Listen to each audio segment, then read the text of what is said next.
शान्ताकारं भुजगशयनं पद्मनाभं सुरेशं विश्वाधारं गगनसदृशं मेघवर्णं शुभाङ्गं लक्ष्मीकान्तं कमलनयनं योगविद्यानगम्यं वन्दे विष्णुं भवैरं सर्वलोकैकनाथम्। ॐ नमो भगवते वासुदेवाय, ॐ नमो भगवते वासुदेवाय, ॐ श्रीकृष्णाय परब्रह्मणे नमः। सभी सज्जनों को भगवान का नाम से और मोहन जी का नाम से सादर प्रणाम। हम लोग मोक्ष संन्यास योग 18th चैप्टर में 65 श्लोक तक पिछले दिन विचार किया था। आगे भगवान कहते हैं, भगवान अर्जुन को बताया था, मन्मना भव मद्भक्तम अध्यायी मां नमस्कुरु मामे वैश्यसि सत्यम ते प्रज्ञाने प्रिय असि में। मेरा उपदेश का अनुसार तुम काम करोगे, मेरे ऊपर मन लगाकर मेरा उपदेश ठीक तरह से सुन करके समझ करके मेरा उपदेश का अनुसार मन लगा के काम करो और यज्ञ भावना से करो। वो पूरा जो भी काम करता है मेरे को समर्पित रूप से करो, यज्ञ भावना से करो और मेरे को नमस्कार करो। ऐसे तुम करेगा तो तुम्हारा सामने तुम्हारे लिए मैं एक प्रतिज्ञा करता हूँ। भगवान ने पिछले श्लोक में बताया था, वो प्रतिज्ञा का क्या है? सर्वधर्मान् परित्यज्य मामेकं शरणं व्रज अहं त्वा सर्वपापेभ्यो मोक्षयिष्यामि मा शुचा। भगवान ने जो कुछ भी बताया अपना कर्तव्य कर्म को समर्पित करने का तरीका तो भगवान ने अभी तक उपदेश किया है। अगर मेरा बात मान करके तुम मेरा लिए काम करेगा तो उसमें कोई भी गलती हो गया, तुमसे कोई कमी हो गया तो भी उसको सबको माफ करके तुम मेरे पास ही आएगा, उसमें कोई संशय नहीं। सर्वधर्मान परित्यज्य मतलब जो कुछ भी काम कर्तव्य कर्म को करके छोड़ के मेरे का शरण में तुम आ गया तो अहं त्वा सर्वपापेभ्यो मोक्षयिष्यामि, सकल पापों से तुम्हें मुक्त करके मेरे और प्राप्य स्थान में परमोद प्राप्ति में पहुंचा दे। ये एक भगवान का प्रतिज्ञा है। तो हमारे लिए भी यही भगवान कहते हैं, भगवान ने जो कुछ भी गीता शास्त्र में बताया गया है उसको ठीक तरह से मालूम करके समझ करके अपना कर्तव्य कर्म को ठीक तरह से परिपालन करके और करने के बाद हम जो कुछ भी पिछला जन्म का है इसी जन्म का रणबाध्यों को पूरा कर्म को संसार बंधन प्रारब्ध मान करके जो कुछ भी बाकी था वो पूरा करके भगवान का चरण में जाओ। अगर कोई गलती हो गया भगवान का आत्मबोध के साथ हम उसी के अनुसार सेल्फ अवेयरनेस के साथ में अपना कर्तव्य कर्म को करेगा। उसी में भी कोई गलती हो गया तो कोई कमी पड़ गया तो भी मोक्षयिष्यामि मा शुचा अहं त्वा सर्वपापेभ्यो, मेरा बात मान करके तुम जो कुछ भी करेगा वो करने के बाद मेरे पास आ गया तो मोक्षयिष्यामि मा शुचा अहं त्वा सर्वपापेभ्यो, सर्व पापों से मुक्त करके मेरे परमोपद प्राप्ति में तुम वो पहुंचा देगा, उसमें कोई संदेह नहीं होना चाहिए। सर्वधर्मान् परित्यज्य बोलने से गलत व्याख्यान कभी नहीं करना। हम पूरा जो करते हुए देते हैं कर्म को पूर्ति करके संपूर्ण करके भगवान का चरण में जाना है। कोई भी चीज बाकी रख दिया तो उसको पूर्ति करने के लिए वापस आना पड़ेगा। और भक्ति मार्ग में आध्यात्मिक मार्ग में भी हमने कोई भी काम किया है उसको पूर्ति नहीं किया तो उसी को करने के लिए दोबारा आना पड़ेगा।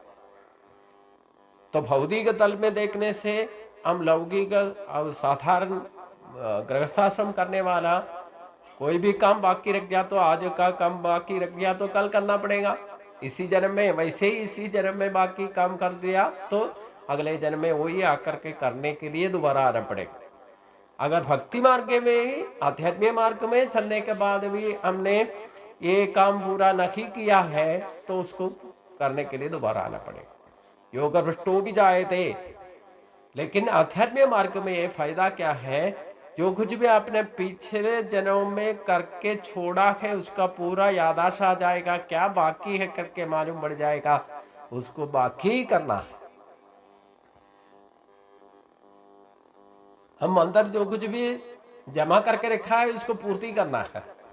नया तौर पर कोई भी आरंभ सूरत में जा करके कोई नया काम में जाके फंसना ही नहीं है।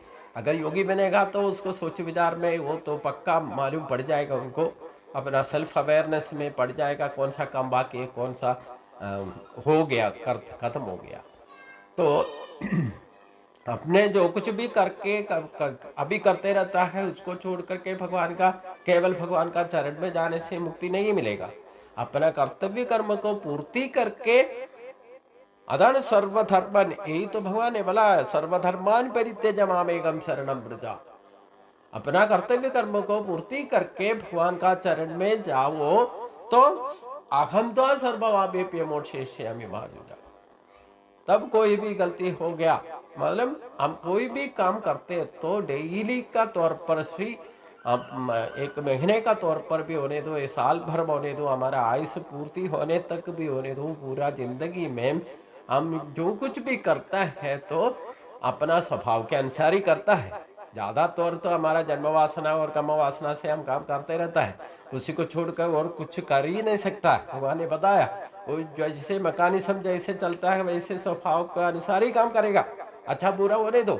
लेकिन वो काम करते हैं तो उसमें कोई नया बंधन में जाकर के नहीं फंसना चाहिए। जो भी काम है उसको करके पूर्ति करके, उसको कोई भी काम करते हैं तो उसको बाकी नहीं रखना है, वो काम पूर्ति करके भगवान का चरण में जाओ तो आखम तो असर्पाप। गलती तो होता ही है, सभी से होता है, कितना भी श्रेष्ठ आत्मज्ञानी ब्रह्मचारी होने पर भी देवगणों को भी गलती होता है, ऋषियों को होता है, वशिष्ठ होने दो या विश्वामित्र होने दो, उनका चरित्र पढ़ने से हमें पता चल जाता है। ये मुनियों को भी और देवगणों को भी कभी कभी गलती हो जाता है, तो मानव के बारे में ऐसे भी हमें गलती तो बढ़ सकता है, उसमें कोई संदेह नहीं। लेकिन अपना कर्तव्य कर्म को पूर्ति करके भगवान का चरण में जाने से, भगवान का विचार से, आत्मा अवेयरनेस के साथ, सेल्फ अवेयरनेस के साथ, आत्मा बोध के साथ अपना कर्तव्य कर्म, कोई गलती उतना तो हो गया तो उतना तक पहुंच गया तो आपको कभी गलती करेगा ही नहीं। वो दुर्जन कैसे बनेगा, नहीं बनेगा। क्षिप्रम भवदा अन्मात्मा शाश्वत शांति निगच्छति। भगवान का रास्ते पर हम पड़ गया तो हम भगवान को ओर ही चलेगा। एक कदम आप भगवान को और रख दिया तो 4 कदम भगवान हमें हाथ पकड़ के आगे ले जाएगा। इसलिए गलत काम में जाकर के फंसेगा ही नहीं। अगर फंस गया तो भी फिर भगवान का चरण में जाने से हम तो सर्वपापेभ्यो मोक्षयिष्यामि मा जुजा। कितना कृपा कारुण्य भगवान, कितना दया दिखाते हैं हमें। हम इतना ही भगवान का चरण में पूर्ण रूप से शरणागति में आना है तो हमें ऑटोमेटिक ये मोक्ष प्राप्ति में भगवान ले जाएगा। ये सिंपल रूप में हम समझना चाहिए। हम अभी का स्वभाव के अनुसार जो कुछ भी करते रहते हो उसी के साथ में भगवान को डेली नित्य नैमित्य कर्म में भगवान को भी साथ में ले लो। सोच विचार में यही सेल्फ अवेयरनेस है, आत्मबोध है। आत्मबोध के साथ में अपना स्वभाव के अनुसार आप काम करेगा तो गलत तो कर ही नहीं सकता। आप में जो कुछ भी दुस्वभाव है वो भगवान को और चलने वालों को अपने आप छोड़ करके जाएगा। एक अंधकार रूम में एक बत्ती जला देगा तो अंधता को कभी उधर रख सकता है क्या? अभी अंधेरा दिखाई नहीं देगा, उसका परिसर भी शुद्ध बन जाएगा।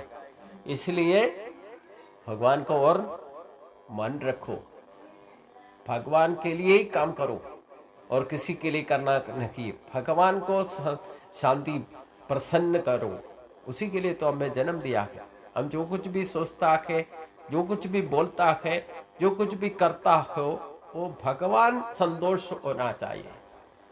उसी लक्ष्य से आप काम करेगा तो आप भगवान की ओर ही जाएगा और कहीं नहीं जाएगा। भगवान को सबसे प्रिय कौन है करके भगवान भक्ति योग में बताया था।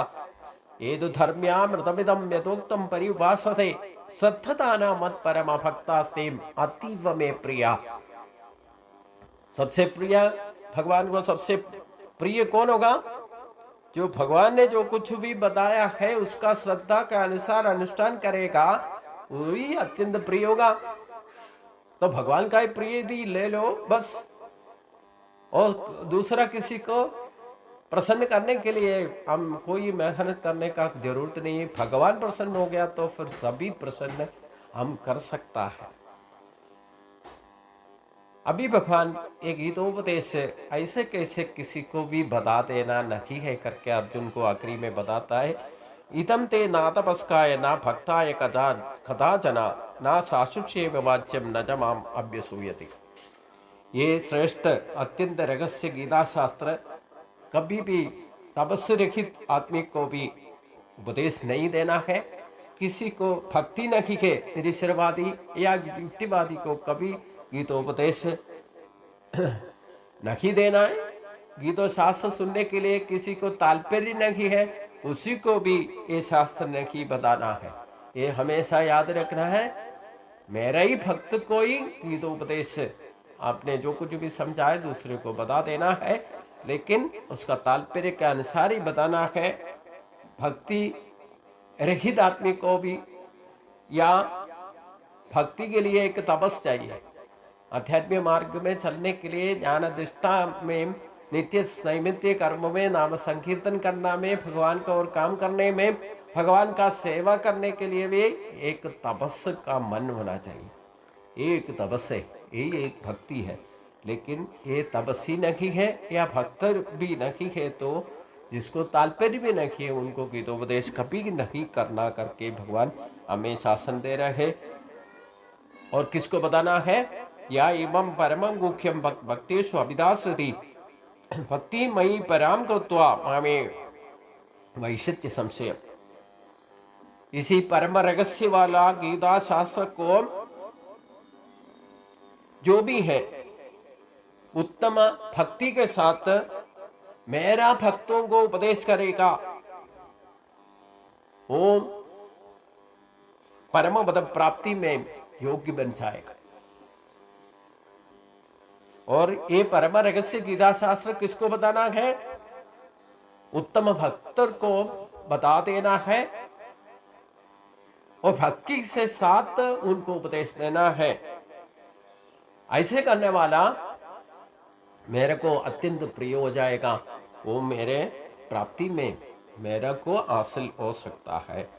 न च तस्मान् अनुशेषु कश्चिन में प्रिय कृतमा भविता न च मे तस्मात् अन्य प्रियतरो भुवि।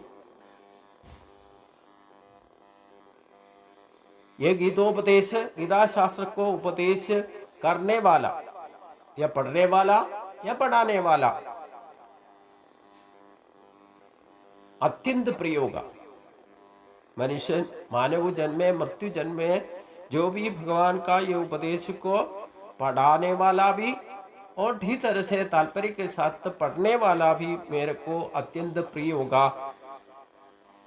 उसी से ज्यादा प्रिय मानव इसी भूमि में और कोई नहीं होगा। मतलब हम गीता शास्त्र को पढ़ने के बाद हमारा बच्चों को जिसको भी तात्पर्य निर्बंध उसी से किसी को बैठा करके पढ़ाना नहीं, भगवान का भक्त होना चाहिए और इसी में तात्पर्य होना चाहिए, जिज्ञासु होना चाहिए।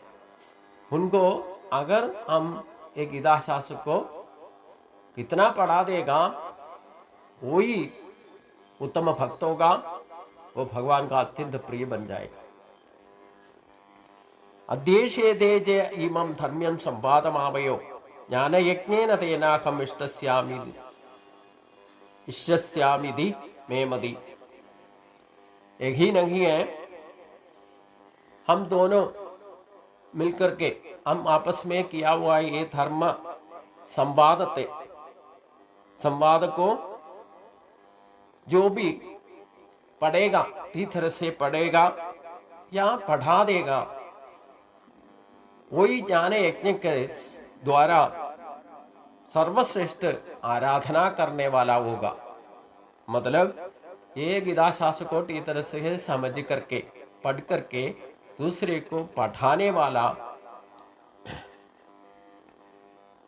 ये ज्ञान यज्ञ से मेरे को सर्वश्रेष्ठ आराधना सर्वश्रेष्ठ पूजा करने वाला होगा करके भगवान बताता है। ये धर्म पर श्री कृष्ण अर्जुन संवाद को ज्ञान यज्ञ से भगवान को आराधना करने का सबसे बड़ा आसान तरीका है। हमने अभी तक के जो कुछ भी 18 अध्याय में गीता पढ़ा है, तो हम पढ़ने के साथ में दूसरे अपने बच्चों को, किसी भी ताल्पर्य वाला भक्त को ये उपदेश देने का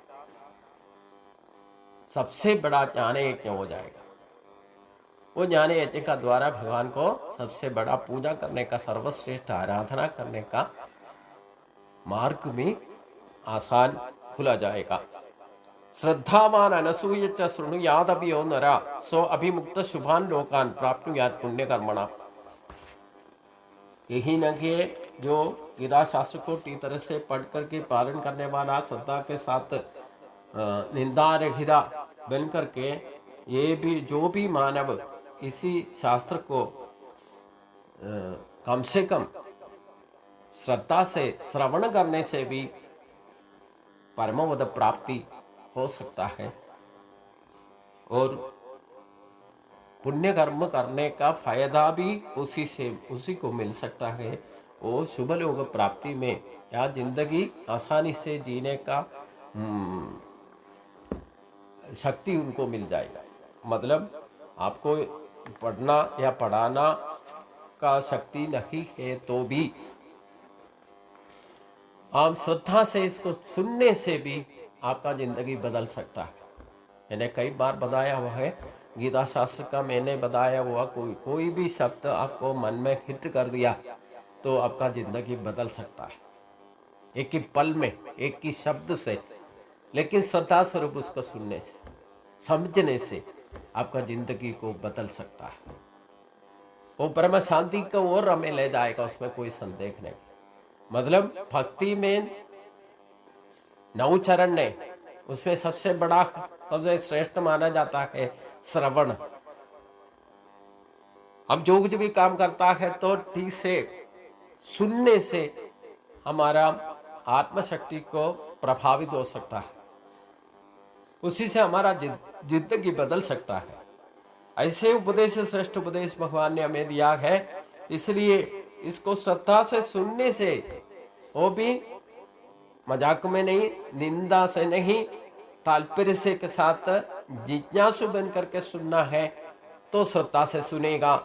श्रद्धा वाला विदय ज्ञानम तत्पर संयेन्द्रिया ज्ञानम लत्वा परम शांति आजिरेण आदि गच्छति। भगवान ने अवतार तत्व जब बताया था, यही श्रद्धा करके भगवान ने बताया था। अब भगवान का उपदेश को जो श्रद्धा स्वरूप अनुसार करेगा, योगारूढ़ बनेगा, उसको तो ज्ञान का, सर्वश्रेष्ठ ज्ञान का परमात्मा ज्ञानी बन जाएगा। वो ज्ञान प्राप्ति होने पर वो सर्व शांति में बदल जाएगा उनका जिंदगी। उसी अवस्था को परमपद कहते हैं, इसी को जीवन मुक्ति कहते हैं। हम कभी बंधन में नहीं पड़ेगा, ऐसे काम तो नहीं कर सकता। ऐसे इतना श्रेष्ठ उपदेश भगवान ने बताया गया है। कच्चिदे सदम वार्ता, आखिरी में भगवान अर्जुन को एक फीडबैक ले रहा है। अभी तक जो कुछ भी गीतोपदेश दिया है, अर्जुन ने कैसे सुना, क्या सुना है, कितना श्रद्धा से सुना, उनका मन में क्या परिवर्तन हुआ है, ये अर्जुन से ही पूछ करके भगवान उसका बारे में जानकारी ले रहे। अभी तक अर्जुन को कुछ भी पूछा नहीं था, अभी भगवान अर्जुन को पूछ रहे। कच्चिद श्रद्धम पार्ता तो एकाग्रेण चेतसा कच्चिद ज्ञान संभोग प्रणस से धनंजय। हे अर्जुन, अभी तक मैंने तुमको जो कुछ भी उपदेश दिया है, तुम एकाग्रित मन से, श्रद्धा से सुना है क्या?